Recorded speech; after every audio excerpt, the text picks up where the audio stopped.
Florida, and then I have been an instructor for COPA for the last 6 years.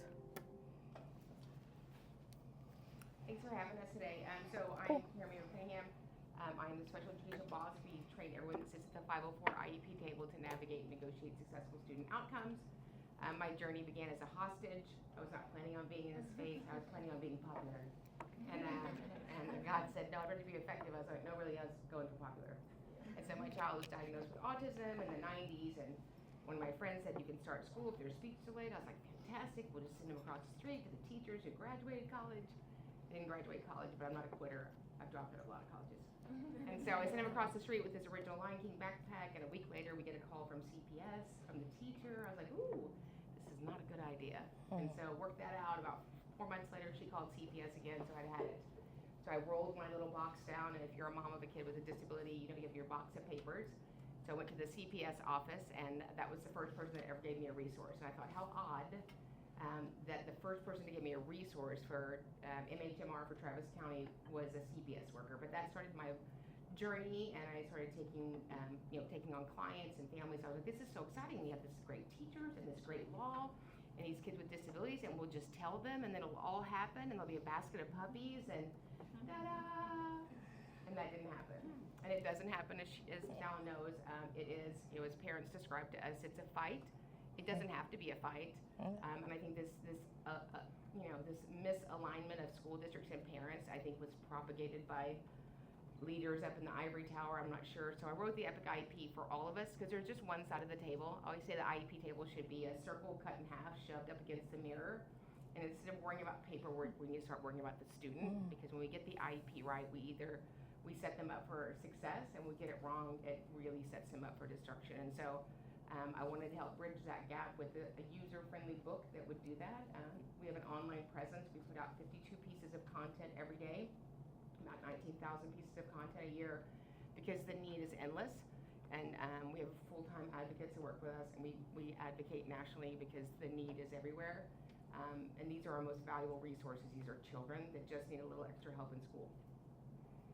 Thank you so much. We wondered, anecdotally over time, we've kind of seen special education kind of, wean and wane, I guess. Like right after that federal investigation, we felt like it got a lot better for our patients. People were getting evaluations more easily. But here in the last year or so, we've kind of seen that kind of go down again. And not just in HISD, but really across districts, across Texas, and I'm sure nationally as well. We were just kind of wondering, what are some trends that you all have seen? What has been your recent experience versus kind of like what you saw in the past? So I'm gonna give you. So back when school closures happened and COVID happened, the synchronous and asynchronous learning, that was very tough on teachers. So that would have been the 2021 school year back. We had a lot of teachers in the classroom who were having to do synchronous and asynchronous learning.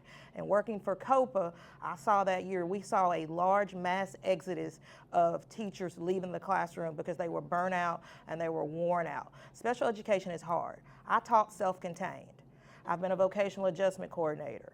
I have been an in-home trainer. I've been a parent trainer. So when you are trying to teach this Texas Essential Knowledge and Skills, the curriculum, and students' IEPs, and you're doing synchronous and asynchronous learning, a lot of teachers got worn out and they left that year. We saw it with COPA, with people coming in to take our special education advocacy training.